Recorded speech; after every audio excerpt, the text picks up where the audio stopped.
উফ কি করি বলুন তো। আপনাদের সাথে মন চাইছে গল্প করার, কিন্তু আমি যে বড্ড ক্লান্ত, পারছি না জানেন এত কিছু এক হাতে সামলাতে। এত এত কাজ, আর তার ভিড়ে এত এত ব্লগ ভিডিওগুলো জমে রয়েছে, যেগুলো আপনাদের জন্য শুধুমাত্র আমি কষ্ট করে করেছি। আজকে বড্ড ক্লান্ত লাগছে জানেন, চোখ বুজে আসছে, হাত থেকে ফোন পড়ে যাচ্ছে, কিন্তু তারপরেও হাতে মুখে জল দিয়ে, চোখে জল দিয়ে শুধুমাত্র আপনাদের জন্য ব্লগ ভিডিওটা এডিট করলাম এবং এখন ভয়েস দিচ্ছি। কারণ আমার সারাদিনের কাজের মধ্যে এই ভিডিও যদি আপলোডে না করি, তাহলে বিশ্বাস করুন, মন থেকে জানাই আপনাদের, আমার কোনো দিনও দিনটা ভালো কাটে না। তো দেখুন, আসসালামু আলাইকুম, কী অবস্থা সবার? সকলে নিশ্চয়ই ভালো আছেন, সুস্থ আছেন। উত্তর দিনাজপুর থেকে আমি পায়েল নিয়ে হাজির হয়েছি নতুন একটি সুন্দর ব্লগ। আজকের দিনটি হচ্ছে গিয়ে শুক্রবার, আর এই ব্লগ ভিডিওটা হচ্ছে বৃহস্পতিবারের, মানে গতকালের। দেখুন, সকালবেলা উঠেই কতগুলো আম জড়িয়েছি দেখেছেন, মানে আম করেছি ভোরবেলা উঠেই। এই 4:30 নাগাদ থেকে সকালবেলাটার ব্লগটা শুরু করে দিয়েছি। উঠেই হাবিজাবি কাজ। আমি দেখেছেন কতগুলো কাপড় ধুয়েছি, কিন্তু সে সমস্ত কিছু আপনাদের সাথে শেয়ার করাই হয়নি, যেহেতু মন ভালো ছিল না আর শরীরটাও আর পারছে না, সায় দিচ্ছে না জানেন। তাই ভাবলাম চলুন একবারে কেচে নিছি। আর সমস্ত মানে কাপড়গুলো কিন্তু মানে টিউবওয়েলে কাচা হয়েছে, মানে কলে। তো আরও বেশি দেরি হয়ে যেত ভিডিওটা শেয়ার করতে গেলে। তো এটা হচ্ছে বুধবার বিকেলের কাপড়গুলো কেচে রেখেছিলাম, বৃহস্পতিবার সকালবেলা দিয়েছি হচ্ছে শুকোতে। তো দেখুন, শুকোতে দেওয়া তো কমপ্লিট। আমার শ্বশুর আব্বা ওইদিকে উঠে পড়েছে গরু ছাগলগুলো বের করার জন্য, আর আমি এদিকে কিন্তু ঝাড় দিতে যাচ্ছিলাম। দেখুন, মা বলে বাসি উঠুন, না ঝাড় দিয়ে কাপড় শুকোতে দিতে নেই। তাই দেখুন, গা হাত পা যেহেতু প্রচুর ব্যথা, সামান্য যেটুকু আমি কাপড় দিব যেখানে যেখানে, সেখানে সেখানে ঝাড় দিয়েছিলাম। আপনারা যারা লক্ষ্য করবেন অবশ্যই বুঝতে পারবেন। তারপরে চলে এসেছি হচ্ছে গিয়ে এইখানটায় আমাদের উঠোন ঝাড় দিতে। উঠোনটা এত বড়, ঝাড় দিতে দিতে পুরো কোমর লেগে যায় জানেন। আর সি সেকশন বেবি তো কোমরটা প্রচুর মানে ব্যথা করে, বেশি বেশি ভারী কাজগুলো তো আরও ব্যথা করে। তো আমি যতটা পারি ততটাই করি, বাকিটা আয়নার আবার পর ছেড়ে দিই, সেই করে নাই। আর এই দিকে দেখুন, আমি যাচ্ছি হচ্ছে গিয়ে ঘরের দিকে। চলুন, এখন বাজে হচ্ছে গিয়ে এই 5টার মতো। 5টা থেকে আয়ন আর ওর আব্বা কিন্তু বেশ ঘুমোচ্ছে।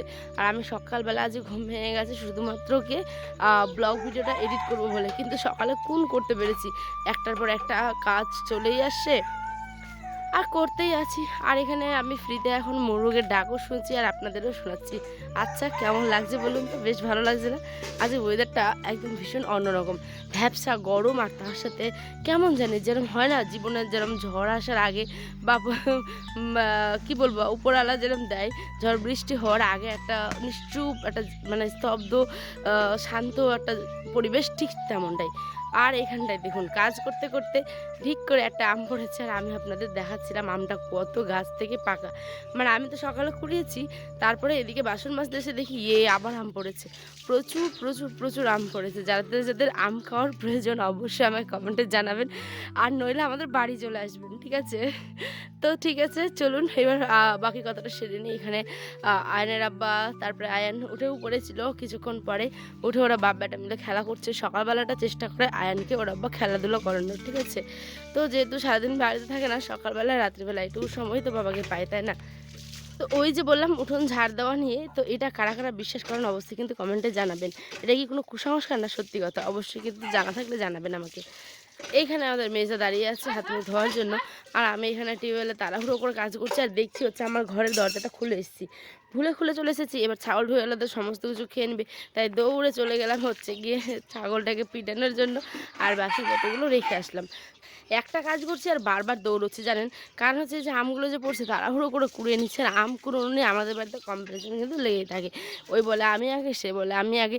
তো চলুন, এটা হয়েই থাকে। আম এমন একটা জিনিস, সত্যি পড়ে থাকলে কারো আর লোভ সামলাতে পারে না। জানি না কে মানে কেমন, কিন্তু আমার তো খুব খুব মনে হয় যে আমি নিয়ে নিই, ঠিক আছে? তো এরকম করতে করতে অনেকটা বেলা হয়ে গেছে, প্রায় 8:30টার মতো বাজে। রান্নাবাড়ি করতে যাব, তো ভাবি চলুন ব্রাশটা করে নিই। তো ব্রাশটা আজকে বড্ড ইচ্ছে হলো যাতে হাত দিয়ে করি। প্রত্যেকদিন তো আমরা ব্রাশ দিয়ে মানে টুথপেস্ট করি, কিন্তু আজ এই মাজন দিয়ে হাত দিয়ে গ্রামের লোকেরা যেরকমভাবে ঘষে, ঠিক আমিও কিন্তু সেরকমভাবেই করলাম জানেন।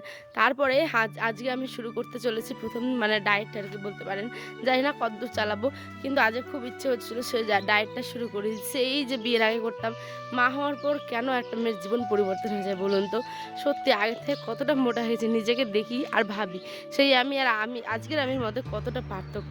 তখন আমি কত কী করতাম, সকালবেলা আদা জল জিরে রাত্রে ভিজিয়ে রাখতাম, সেই বাসি জিরের জলটা গরম করে খেতাম, লেবু জল, আর খেতাম হচ্ছে গিয়ে ওটস ওটস দই, এইটুকু ভাতও মানে খুব কম খেতাম একটা সময় ছিল, ঠিক আছে। কোনোদিন তরকারি খেয়ে শুধু থেকেছি, তারপরে স্যালাড খেয়ে থেকেছি, মানে বিভিন্ন রকম। তো রাত্রেবেলা শুধুমাত্র একটা রুটি, যাকে বলে কড়া ডায়েট, ওরমটা করতাম। কিন্তু বাস্তবের সাথে মানে জীবনটা অনেকটা চেঞ্জ হয়ে আছে জানেন। এখন হয়ে গেছি মা। তো মা হতে গেলে তো মানে আয়ান যেহেতু ব্রেস্ট ফিড করে, তো সেই কারণে প্রচুর প্রচুর খিদে পেতো আয়ান হওয়ার পরে আর কি, ঠিক আছে। তো সেই ঘটনা অন্য একদিন আপনাদের সাথে ব্লগে মানে শেয়ার করব। চলুন, আজকে আমি দেখতেই পেলেন লেবু জলটা খাওয়া অলরেডি আজকে শুরু করেছি ফার্স্ট থেকে। দেখা যাক কতদিন কি হয় আমি জানি না, কথা দিতে পারছি না যে কন্টিনিউ করব, কিন্তু ইচ্ছে হলো তাই খেলাম, গরম জল আর লেবু। তারপরে আয়নার আব্বা নিয়ে এসেছিলো কইঠা, তারপরে গাটি কচু, হ্যাঁ, তারপর পটল, পুঁই শাক। তো আজকে ভাবলাম পুঁই শাক আর আলু একটা তরকারি করব। আর যেহেতু মাংস আসে, তো সেই মাংসটা ভাজা ভাজা করে খাবো। এখন তো মাংস হলে বেশ ভাজা ভাজা করে ভালো লাগে, তাই না? কিন্তু ডায়েটের তো 12টা বেজে যাবে। তো জানি না, দেখা যাক খাই কি না। অবশ্যই খেতে হবে, একটা থেকে দুটো পিস, নাহলে আমি আর থাকতেই পারবো না। আমার ভীষণ ভীষণ মানে ভালো লাগে এই মাংস খেতে, ঠিক আছে। তো দেখুন, আগে কিন্তু মাংসটাও খেতাম না, ঠিক একটা থেকে দুটো। তো ধীরে ধীরে একটা জিনিস মানে পরিবর্তন করতে তো সময় লাগবে, তাই না বলুন? হুট করে পারবো না। তো যতটা পারবো সম্পূর্ণটা আপনাদের সাথে শেয়ার করব। আর কারা কারা এটার সাথে একমত, মা হওয়ার পর সত্যি অনেকটা মেয়েটা মানে ফিজিক্যালি বলুন মেন্টালি চেঞ্জ হয়ে যায়, তাই না? আচ্ছা, এবার আসি একটা গল্পে।